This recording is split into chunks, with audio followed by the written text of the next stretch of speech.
जोंथ' बिदि हगारनो हाया मालाबाबो नांगौबा जिउखौनो दान होगोन जों बे कम्पानि आदा कम्पानिखौ जों हगारनो हाया।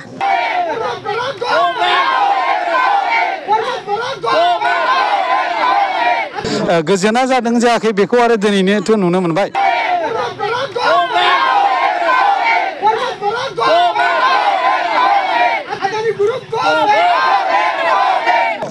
बुङा नंबाबो बुंनांगौ जाहैबाय दा जोंथ' बाहाय कम्पानि आदा कम्पानिखौ खालामहोनो हानाय नङा।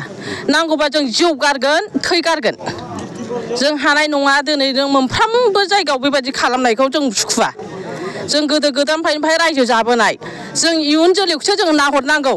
जोंथ' दिनै दं गाबोन गैया। सारमोनहाबो एसे बुजिनांगोन ना। सार प्रमद बर'आबो आरो सार हेमन्त मामायाबो बुजिनांगोन ना।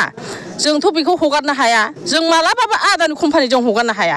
प्रत्येकथा जायगायावनो बिसोर बिदि मावगासिनो दं। जोंथ' बिदि हगारनो हाया मालाबाबो नांगौबा जिउखौनो दान होगोन जों बे कम्पानि आदा कम्पानिखौ जों हगारनो हाया। हगारा साराबो बुजिनांगोन प्रमद साराबो बेबायदि जों हगारनो हाया। हेमन्त मामायाबो बुजिनांगोन जों थैनोबो जों हगारनो हाया। औ जोंनि मेगनावल' मानो पर्बत जराखौल' नुहुरबाय थादों बिसोरलाय। जोंनि गोदोनि आबै आबौ बर' बोराइनिफ्रायनो जों जाबोगासिनो दं। दासिमबो जोंनि बर' बोराइ बुरिनि थैनाय हाखराव हारा मुराखौ दाबो जेसिबिजों जावबा मोनजोबगोन गासिबो। जों बेखौ हगारनो हाया। जोंबो बाहायनो जों जिउ गारगोन। जों मालाबाबो हगारनो हाया सार। दावराव-दावसियाथ' बेनो जे जोङो गिबियाव नुनो मोनदों ससियेल मिडियायाव जे बासबारि पाग्लिजरायाव बे पार्ट 2 आव बे जिनिसखौ माबादोंमोन। बहायबो प्रतिबाद जादों। गोबां बिफां लाइफां हाग्रा बंग्रा दानस्रांनानै बाव अक्सिजेना जोबलांगोन।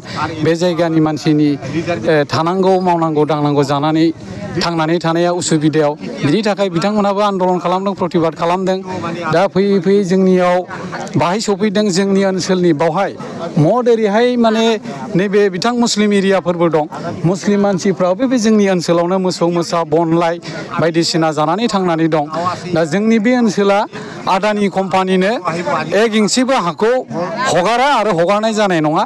दा बिनिखायनो दिनै बे नोंथांमोननि चेनेलनि गेजेरजों बेखौनो जोङो खावलायहोनो लुबैदों जाहाथे बेवहाय माने बे माबाया आदानि कम्पानिया जाहाथे बसाया आरो जों बेखौ बसायहोनाय नङा। जों बेखौ दिनैहाय आन्दलन खालामदों जाहाथे जोंनियाव बेबायदि जिनिसा आरो फैया। जोङो माने जेरावबो दिनै दुदुमारि बे फारसेजोंबो जाबोबाय जाय जोंनाव जाफैबाय जोङो जानो होनाय नङा। जोंनियाव जाहाथे बेबायदि दावराव दावसि जाबाय थाया। जोङो बहुद सुखि सान्थियै थांनानै दङ दासिम। बावहाय राभा गार' ओरैहाय मुस्लिम एरिया जों मिलायनानै सान्थियै जागासिनो दं। दा बिफां लाइफां दानफायगोन अक्सिजेन गोमागोन बाहाय जोंहा गोबां माने थांनानै थानायनि थाखाय उसुबिदा जागोन। बेनि थाखाय जों बे जायगायाव जोङो माबानाय नङा आरोखि रायजोआ प्रतिबाद खालामगोन बसायहोनाय नङा। दाथ' बास्तु बेनो सोलिगासिनो दं। जों सान्थि दा जेनेबा गायनाय फुनाय बोथोर सान्थि गायनांगौ फुनांगौमोन। नाथाय गायनाय फुनाय बोथोराव जोङो दिनैहाय गोबां हारि लोगो नांनानै जोङो दिनै बे प्रतिबादखौ खालामदों। जों सान्थि मोनाखै जाहाथे जों सान्थि नांगौ सान्थि जों थांनानै थानो हायो मावै दाङै जानो हायो। दा गायनायनि फुनायनि बोथोर उसुबिदा गोग्लैदों।